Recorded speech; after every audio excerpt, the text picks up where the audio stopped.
There once was a guy who was walking through the cobblestone streets of his town, and as he was walking through the streets, he saw the doors to the town church were open. And so he walked in. There wasn't a light on in the place, but he could see up by the altar there were a bunch of candles that were lit. And as he came into the church and walked closer and closer to the altar, he saw a figure kneeling at the altar in silhouette with the candles. And he realized someone in there is praying. And the closer he got, the more he thought, I think I know that person.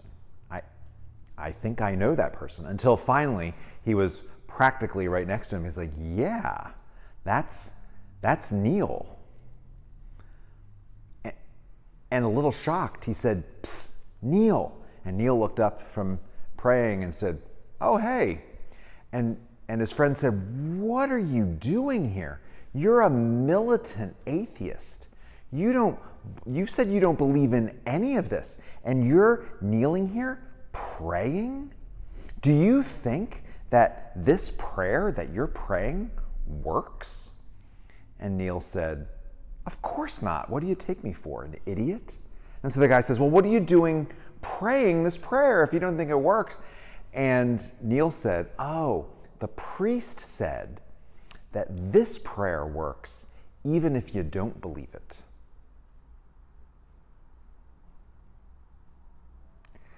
There's a thing in the Gospels that when the Gospel authors talk about the resurrection of Jesus, very close, never far away at all, is disbelief, doubt, and fear. In Mark's Gospel, Jesus says, "I'm going to suffer, I'm going to die, I'm going to rise again." No one believes him. The women go to the tomb on the morning of the third day, expecting him to be there. He's not there. The angel says, "Go back and tell the disciples." And the last words that Mark writes in the Gospel are, "And the women went off and said nothing to no one, for they were afraid." In Luke's Gospel, which we read last week on Easter Sunday, again, Jesus told his disciples he was going to suffer, he was going to die, and he was going to rise again. No one believed him. The women go to the tomb, expecting him to be there. Angel says he's not here, he's risen. Go back and tell the disciples. They go tell the disciples. The disciples don't believe them. In John's Gospel, which is the Gospel lesson for today, Jesus appears to the disciples in the upper room on the day of resurrection, on Easter Day. He just shows up. And he shows them his wounds, and he has an interaction with them. He breathes on them, says, "Receive the Holy Spirit." All the disciples are there except for Thomas. We don't know where Thomas is. He just wasn't there. And Thomas shows up later, and the disciples are like, "Jesus is risen. He was here." And Thomas said, "I don't believe that." Now, we tend to call Thomas Doubting Thomas, but here's the thing. They all doubted. If we're going to call Thomas Doubting Thomas, we might as well call Peter Doubting Peter, and James Doubting James, and Doubting John, and Doubting Mary, and the other Doubting Mary. I mean, they all doubted. I think the gospel authors wrote disbelief, doubt, and fear into the narratives of the resurrection, partly because they knew that subsequent generations were going to doubt.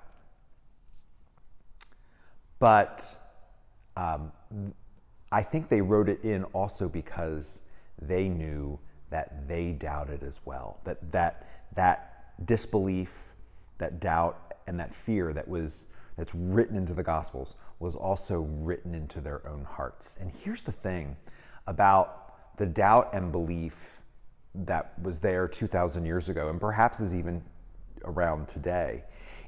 I don't think it's just disbelief and doubt that Jesus rose from the dead. It's a little more than that. They doubted that it was even possible.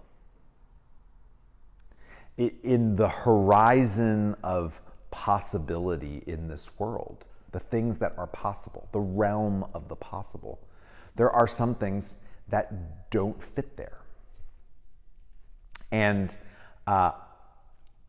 dead people staying dead is one of those things that is how the world is. But all of a sudden, the world became unmoored from what they thought was possible, and the horizon of God's possibilities all of a sudden was larger than they thought. And that's scary. I mean, it's a scary thing when your whole world sort of unravels. And it does happen to us in times of extreme joy and in times of extreme suffering. Our worlds somehow change. Things that we just could not imagine happening happened, and it sort of changes how we think. And sometimes it's wonderful, but sometimes it's a fearful thing. You can think about how the world reacted when the world found out that the earth isn't flat. I mean, there are still people today reacting to that fear. You can think about the reaction the world had when they found out the earth isn't the center of the universe. I mean, it was like, that was completely out of the realm of the possible for the earth not to have been at the center of the universe. And then Copernicus and Galileo say, no, actually not. And it changes everything. And the resurrection changes everything. I mean, and if all of a sudden this is possible, then think about the other things that are possible. The things that Jesus talked about, taught about, that are pie in the sky, ridiculous, naive, love. As if love could run the world. As if the nations of this earth could run on love. As if the hate of this world that is so palpable, and we see it so often just when you turn on the news, that somehow love's going to overthrow that. But if this is possible, if Jesus can rise from the dead, maybe that's possible too. You know, we can sometimes think that we are unforgivable. We can sometimes think that we are unlovable. Sometimes we get mired in shame and guilt and all of that. But if this is possible, then maybe God can love us. Maybe God can forgive us. Maybe we can forgive this person that we thought it would be impossible to forgive. You know, Jesus says to, tend to the needs of the poor, feed the hungry, give drink to the thirsty, clothe the naked, visit the sick and the imprisoned. And we can get sort of realistic and a little callous about it and say, well, there's always going to be poor people among us, and it's probably their own fault anyway, and there's no way that we're ever going to be able to eradicate poverty. There's no way. You look across the world, 1 billion people living on less than $1 a day. There's no way that we can fix that. But if the resurrection can happen, if Jesus can walk out of a tomb, then maybe that is possible as well. Richard Rohr, a Franciscan priest and incredibly prolific writer, says that the contemplative life, the prayerful life, the faithful life, the Christian life isn't about just what we see. It's not about just putting nice things in front of our eyes all the time, but it is the Christian life, the contemplative life, is about changing how we see what we see. And if we can look at this world of ours, if we can look at the relationships that we have and the relationships that we've had and the relationships that we will have, the times our hearts have been full and the times our hearts have been broken, the times that, it's like the whole center of gravity of the earth seemed to shift on its axis by some world event or by something that happened just to us. And we can think, maybe this can be redeemed. Maybe this can be loved. Maybe this can be forgiven. Maybe grace is possible. And maybe what can help us realize that it is possible is that the tomb is empty.